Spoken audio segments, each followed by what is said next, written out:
Hello बच्चों, आज हम करेंगे क्लास 5th की मैथ्स की वर्कबुक का सोल्यूशन।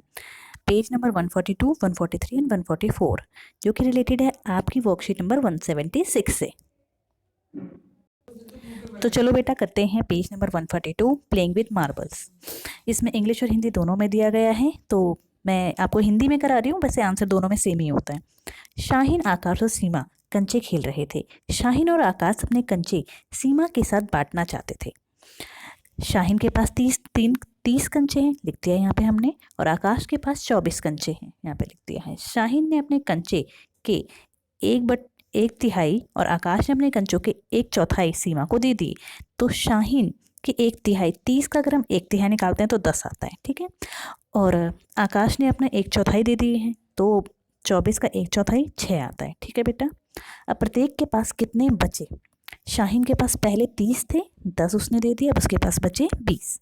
आकाश के पास पहले 24 थे, 6 उसने दे दिए, बचे उसके पास 18। सीमा के पास कुछ भी नहीं थे, लेकिन उसको 10 मिल गए शाहीन से और 6 मिल गए आकाश से, अब उसके पास टोटल हो गए हैं 16। तो इस तरीके से पहला प्रश्न पूरा होता है। अब आते हैं अगले प्रश्न की तरफ। कुछ देर खेलने के बाद उन्होंने देखा कि शाहीन के पास 20 कंचे और सीमा के पास 30 कंचे थे। तो यहाँ लिखते हैं शाहीन के पास 20 और सीमा के पास 30। शाहीन ने अपने कंचों में से आधे कंचे 1/2 कंचे आकाश को दे दिए। तो 20 का आधा कितना होता है? 10, हमने निकाल लिया। सीमा ने भी उतने ही कंचे आकाश को दे दिए। सीमा ने भी 30 में से 10 कंचे आकाश को दे दिए हैं। सीमा ने अपने कंचों का कितना हिस्सा भिन्न दिया होगा? तो सीमा का हिस्सा जो उसने आकाश को दिया उसका भिन्न निकालना है। कितने दिए थे उसने? 10, ऊपर लिख दिए हमने, और टोटल कितने थे उसके पास? 30। तो ये उसका भिन्न हुआ। अगर हम 0 से 0 काट देंगे तो यही बन जाएगा 1/3। तो दोनों आंसर हैं इसके, 10/30 भी हो सकता है और 1/3 भी हो सकता है। अब आते हैं अगले पेज पर, पेज नंबर 143। शाहीन और सीमा कंचे खेल रहे हैं। शाहीन के पास 20 कंचे और सीमा के पास 60 कंचे हैं। देखिए लिख दिया मैंने, शाहीन के पास 20 है और सीमा के पास 60 है। सीमा अपने कुछ कंचे शाहीन को देना चाहती थी, जिससे कि दोनों के पास कंचों की संख्या बराबर हो जाए। सीमा कितने कंचे शाहीन को देगी? सीमा अपने कंचों का कितना हिस्सा शाहीन को देगी? दोनों चीज़ें निकालनी, कितने कंचे देगी और कितना हिस्सा देगी। तो आप यहाँ पे देखिए बेटा, इसके पास 20 है और इसके पास 60 है, तो सीमा कितना देगी? दोनों के बराबर हो जाए।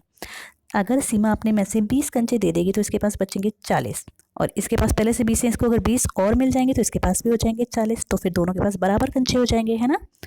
तो यहीं से हमारा आंसर है, सीमा 20 कंचे शाहीन को देगी। और फिर पूछा हुआ हिस्सा कितना बचेगा, तो 20 लिखेंगे ऊपर, और टोटल सीमा के पास कितने कंचे हैं? 60। तो ये हो गया हमारा हिस्सा। इसको हम इस तरीके से और इस तरीके से भी लिख सकते हैं। अब आते हैं अगले प्रश्न की तरफ। यदि शाहीन के पास 20 और सीमा के पास 30 कंचे हैं, तो इसमें भी हमें यही करना है कि सीमा कितने कंचे शाहीन को देगी जिससे दोनों के पास बराबर हो जाए। इसके पास 20 है, इसके पास 30 है। अगर सीमा 5 कंचे दे देगी तो इसके पास बचेंगे 25, और अगर शाहीन के पास 5 मिल गए तो इसके पास भी बच गए हमारे 25, ठीक है। तो क्या आंसर है हमारा? 5। तो सीमा को 5 कंचे देने पड़ेंगे। अब 5 का हिस्सा भी निकालना पड़ेगा, तो हिस्सा कैसे निकलेगा? 5, और टोटल सीमा के पास कितने? 30, ठीक है। इसको आप इस तरीके से भी लिख सकते हो भाग करके। अब आते हैं अगले पेज पर, पेज नंबर 144। इसमें भी यही है कि शाहीन के पास 20 कंचे हैं और सीमा के पास 28 है। तो सीमा कितने देगी? दोनों के पास बराबर हो जाए। तो बेटा 4 कंचे देगी, और देखो 28 में से 4 गए तो बचेंगे कितने? 24। और अगर शाहीन के पास 4 और आ गए सीमा से जो वो लेगी, तो उसके पास हो गए 24। तो देखिए बराबर हो गए ना। तो इसका आंसर सिंपल सा आप लिख देंगे कि सीमा को 4 कंचे देने पड़ेंगे, और हिस्सा निकालने के लिए बोलेंगे तो ऊपर लिखेंगे 4 और नीचे लिखेंगे सीमा के पास टोटल कितने? 28। और अगर भाग करेंगे तो इसका आंसर ये भी आ सकता है। तो ये दोनों इसके आंसर हो गए। अब आते हैं हमारे लास्ट प्रश्न की तरफ। पूछा हुआ है कक्षा में आज 19 बच्चे हैं, ठीक है, जिसमें से लड़कों की संख्या लड़कियों की संख्या से 5 ज़्यादा है। तो आपको बताना है कि कितने लड़के हैं और कितनी लड़कियां हैं। मतलब टोटल बच्चे 19 हैं और लड़के और लड़कियों की संख्या नहीं बताई हुई, ये बताया हुआ है कि लड़के 5 ज़्यादा हैं। तो आंसर मैंने सीधा यहाँ पे लिख दिया है, लड़कों की संख्या होगी 12 और लड़कियों की संख्या होगी 7। दोनों को जमा करेंगे तो आएगा 19, और अगर माइनस करते हैं तो आएगा 5। मतलब दोनों का जो डिफरेंस है, लड़के 5 ज़्यादा हैं लड़कियों से। तो इस तरीके से वर्कबुक का सोल्यूशन तीनों पेजों का पूरा होता है। ठीक है बेटा, इसे अपनी बुक में करेंगे।